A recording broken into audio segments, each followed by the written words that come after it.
Magandang hapon mga kuyang. Narito po kami ngayon sa Block 59, Barangay San Martin de Porres, San Jose del Monte, Bulacan, para po gumawa ng isang gabay na bakal. Sa hiling po ito ng mga nakatira doon.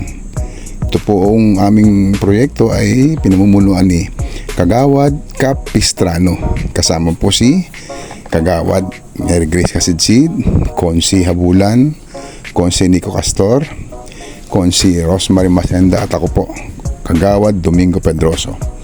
Pinagtulong-tulungan nga po namin itong gagawin para po maibsan yung hirap na naranasan ng aming mga kabarangay pag sila ay dumadaan dito sa paakyat na lugar na to. Lalo na po pag tag-ulan, madulas po itong bahagi na to na paakyat kasi po ang mga baitang nito ay halos sila lang din ang gumawa para nga po madaanan nila. Kaya nga po ang ginawa namin ay kumuha kami ng trabahador. Katulong po kami sa paggawa na rin ng nasabing gabay na bakal. Ang mga pondo pong ginamit dito ay sa tulong-tulong din naming pinaghati-hatian ng aming grupo. Kaya mabilis po itong nagawa dahil nga po sa lahat kami ay kumilos para nga po sa isa katuparan itong hiling ng aming kabarangay na magkaroon ng gabay na bakal. Kaya ito ang ginawa namin mga kuyang. Nood po kayo.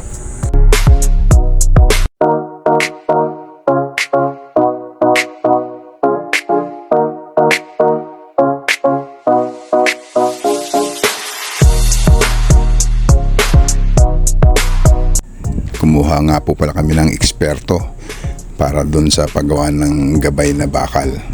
At binigyan na lang po namin siya ng kanilang araw na sweldo para nga po sa mabilis na paggawa ng gabay na bakal na hiling ng aming kabarangay. At ito nga po ang mga pangyayari ng paggawa sa nasabing gabay na bakal mga kuyang.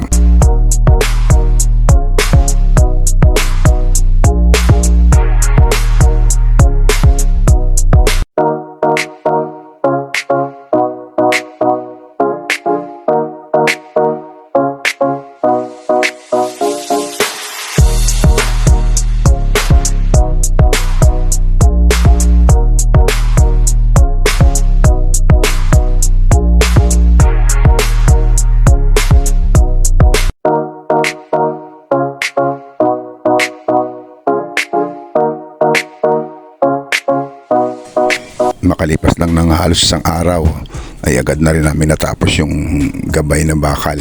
Sa tulong-tulong po namin at sa kinuha namin magtrabaho para dito. Nang makita nga ito ng mga tao doon, malaking pasalamat po nila at meron na silang gabay paakyat pababa sa nasabing lugar.